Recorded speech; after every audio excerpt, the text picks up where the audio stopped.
Dhanik Bharat educational institutions inter IIT JEE NEET admission open. ఆ దేశంలో పిల్లల కంటే పిల్లులే ఎక్కువ. అక్కడ పసిపిల్లల ఏడుపుల కంటే పెంపుడు జంతువుల అరుపులే ఎక్కువగా వినిపిస్తున్నాయి. పిల్లలను కనడం తగ్గించేసి పిల్లులు, కుక్కలు వంటి పెంపుడు జంతువులను పెంచుకోవడానికి అక్కడ జనాలు ఇంట్రెస్ట్ చూపిస్తున్నారు. దీంతో ఆ దేశంలో ఉన్న మొత్తం శిశువుల సంఖ్యను పెంపుడు జంతువుల సంఖ్య దాటేసింది.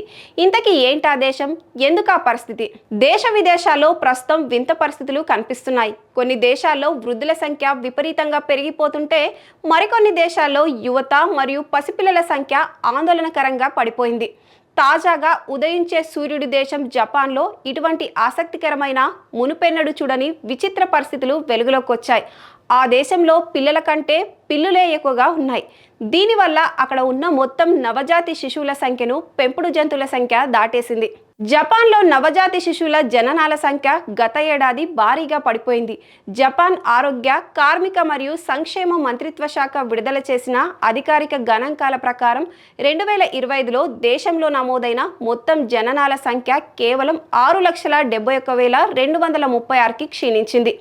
1899 నుండి, అంటే జపాన్ చరిత్రలో రికార్డులను సేకరించడం ప్రారంభించినప్పటి నుండి వార్షిక జననాల సంఖ్య 7 లక్షల కంటే తక్కువకు పడిపోవడం ఇది వరుసగా రెండోసారి. 2025లో నమోదైన ఈ జననాల సంఖ్య అంతకుముందు ఏడాదితో పోలిస్తే సుమారు 15,000కు తక్కువగా ఉంది.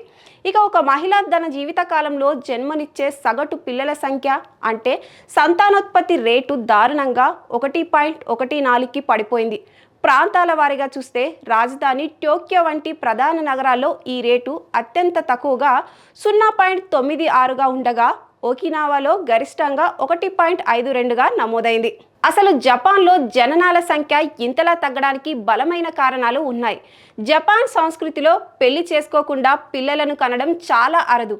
అయితే ప్రస్తుతం అక్కడ యువత ఆలస్యంగా పెళ్లి చేసుకోవడం లేదా అసలు పెళ్లిళ్లపైనే ఆసక్తి చూపకపోవడంతో వివాహాల సంఖ్య ఏటా 5 లక్షల లోపుకు పడిపోయింది.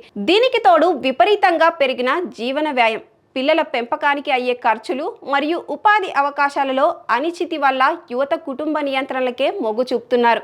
అలాగే ఉద్యోగం చేసే మహిళలకు కార్యాలయాల్లో సరైన మద్దతు దొరకకపోవడం మరియు మితిమీరిన పని ఒత్తిడి వల్ల కూడా చాలా మంది సంతానోత్పత్తికి దూరంగా ఉంటున్నారు.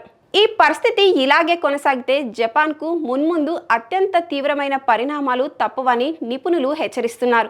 ప్రస్తుతం జపాన్లో జననాల కంటే మరణాల సంఖ్య రెట్టింపు ఎక్కువగా ఉంది. ఏటా అక్కడ సుమారు 15.8 లక్షల మంది మరణిస్తున్నారు. దీనివల్ల దేశంలో 65 ఏళ్ల పైబడిన వృద్ధుల సంఖ్య వేగంగా పెరుగుతుండగా దేశ భవిష్యత్తును నడిపించే యువత మరియు శిశువుల సంఖ్య తగ్గిపోతుంది. ఇదే పరిస్థితి ఇలాగే కొనసాగితే వచ్చే 2070 నాటికి జపాన్ తన ప్రస్తుత జనాభాలో దాదాపు 40% కోల్పోయే ప్రమాదం ఉందని నిపుణులు స్పష్టం చేస్తున్నారు. జనాభాను పెంచేందుకు జపాన్ ప్రభుత్వం వేల కోట్ల రూపాయల రాయితీలు, ఉచిత ప్రసవాలు, ఉచిత విద్య వంటి పథకాలను అమలు చేస్తున్నప్పటికీ జపాన్ యువత మాత్రం పిల్లల కంటే పిల్లులు, కుక్కలకే ఎక్కువ ప్రాధాన్యం ఇస్తుండడం విశేషం.